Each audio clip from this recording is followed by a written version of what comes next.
देखनी तोहरा अखियाँ के नूर, हो गइल बानी हम प्यार में मजबूर।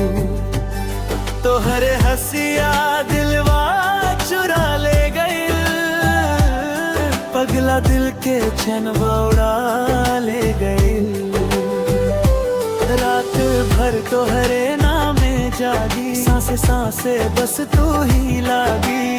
हिया में उठे मीठ मिठास, अब तू ही हो हमारे आस।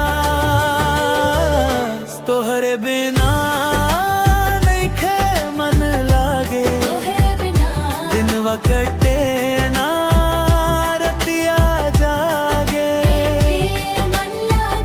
तोहार याद में दिलवा रोए, सांसे सांसे नाम तोहरे होए।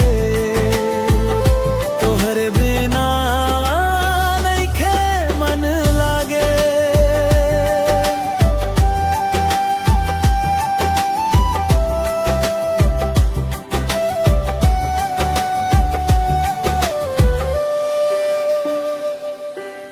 चांद से सुंदर लागे तो हर चेहरा, दिल में बसल बा तोहार ही पहरा।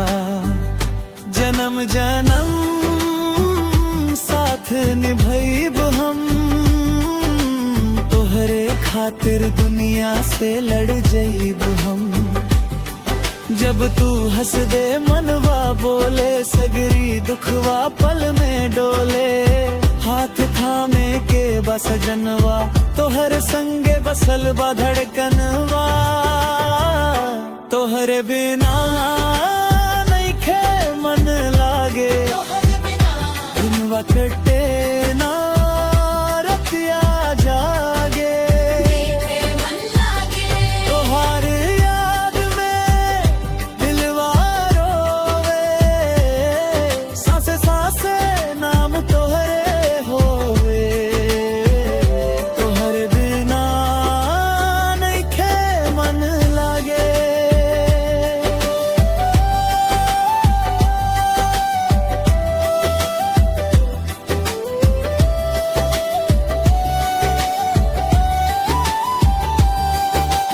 आ जइयस अब ना कर देर, हमरा जीवन के तू ही सवेर। तू रहे पे दुनिया लागे सुघर, तोहरे संगे साँचो लागे घर। तोहरे बिना